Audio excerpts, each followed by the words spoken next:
Hello, and welcome to Jonathan Tobin Daily. I'm JNS Editor-in-Chief Jonathan Tobin. Thanks for joining me for another discussion on the most pressing issues in the Jewish world. Please like, subscribe, and give us good reviews when you listen to the show. Now let's get started. It's been a bad week for terrorists. The deaths of Hezbollah Chief of Staff Fuad Shukur in the group's stronghold in Beirut, and then Hamas leader Ismael Haniyeh during a visit to Tehran were shocking blows to both terror groups. In one way or another, these two men have rivers of blood on their hands. Their goals and that of the organizations that they lead are to destroy Israel and accomplish the genocide of its people. Yet whenever the forces of the Jewish state are able to kill such people, the official reaction of most of the international community, the Western foreign policy establishment, and the chattering classes is to shake their heads in disapproval. Headlines about the deaths of Shukur and Haniyeh in America's leading newspapers all emphasize the potential negative repercussions for Jerusalem. The assumptions of headline writers and the reporters and editors who were provided the stories to go with them is that the strikes will accomplish nothing. Sure, they grudgingly acknowledge Hezbollah and Hamas have done some bad things to Israelis. But each of these leaders can and will be replaced. As the Washington Post pointed out in an article, Israel has a long history of carrying out targeted assassinations, with many of them being carried out across international borders. Such lists of past killings tend to be viewed in two different ways.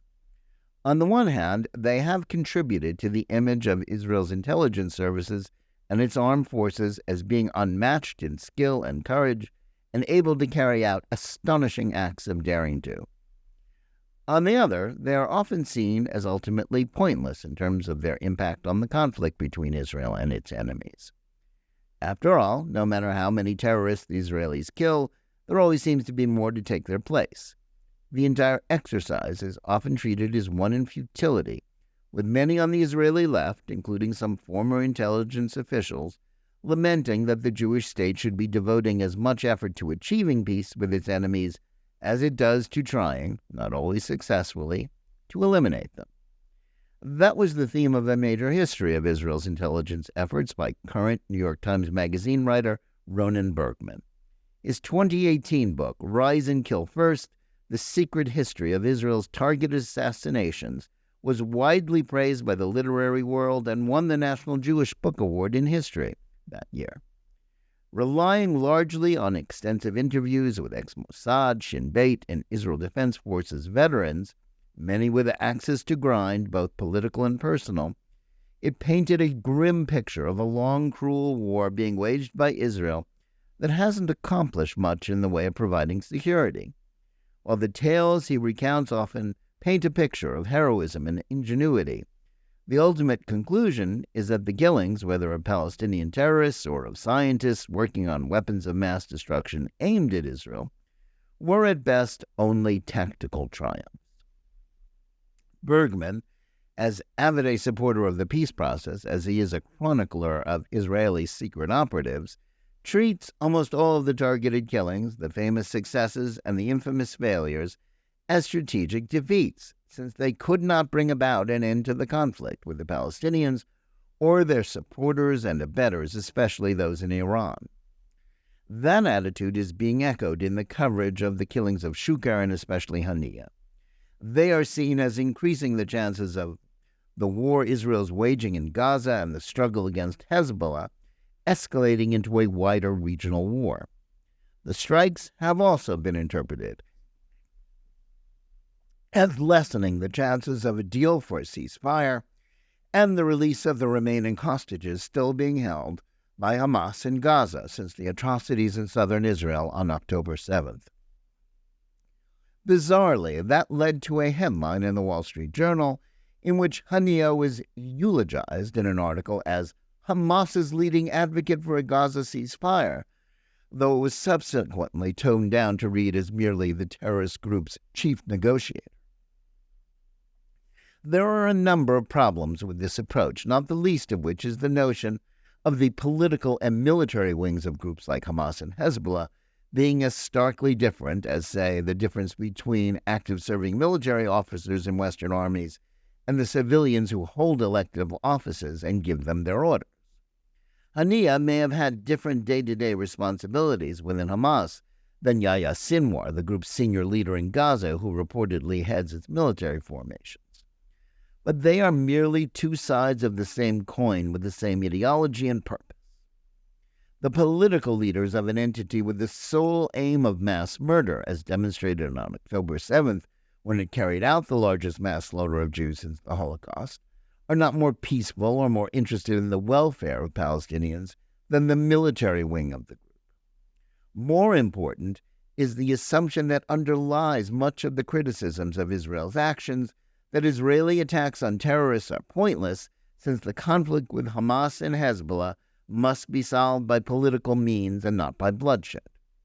Instead of finding more creative and ingenious ways of killing people, Israelis are told they must stop shooting and find common ground with their foes, or at least stop actions that only inspire more outraged Palestinians, Lebanese, and Iranians to become terrorists and replace the martyrs created by foolish Israelis. That sounds reasonable to Western minds, as well as to Israelis who prefer magical thinking about their nation's security dilemmas to confronting reality. But it is profoundly mistaken because, as they continue to tell us over and over again, the members of Hamas and Hezbollah and their funders and manipulators in Iran aren't interested in peace on any terms with Israel. Targeted killings of leaders of terrorist groups make sense because that is what you do in an existential war against existential foes. It's true that even the most important of these leaders can, at least in theory, be replaced. Still, disrupting their activities and causing them to operate with far more caution, even in places where they think they might be secure from Israeli attacks, such as the heart of enemy capitals like Beirut and Tehran, may well save the lives of innocents that might have been lost if the killers were able to go about their business unmolested. Then there is the moral aspect of the equation. Simply put, the leaders of Israel have and should always keep in mind the historical perspective of the struggle in which they are locked. For 2 millennia, Jews were killed with impunity by any and all foes wherever they lived in the world. The persecution of Jews by Europeans who regarded them as religious outcasts, deicides, or in the late 19th and 20th centuries as members of an inferior race, or by Muslims who saw them as dhimmi, a protected but despised minority, often led to pogroms and murder without the perpetrators fearing justice and retribution. Zionism meant a cultural and political revival of the Jewish people, as Hebrew was recovered as a spoken language and the Jews returned to live in sovereignty in their ancient homeland. However, the rebirth of Israel as a state also had to mean that Jews had attained the means of self-defense and the ability to ensure that those who shed Jewish blood would not go unpunished. If those who murdered Jewish men, women, and children are allowed to escape retribution and can go about as if their actions are accepted by the civilized world, then no Jew is safe. That's not the only reason why murderers like Shukur and Haniyeh must die.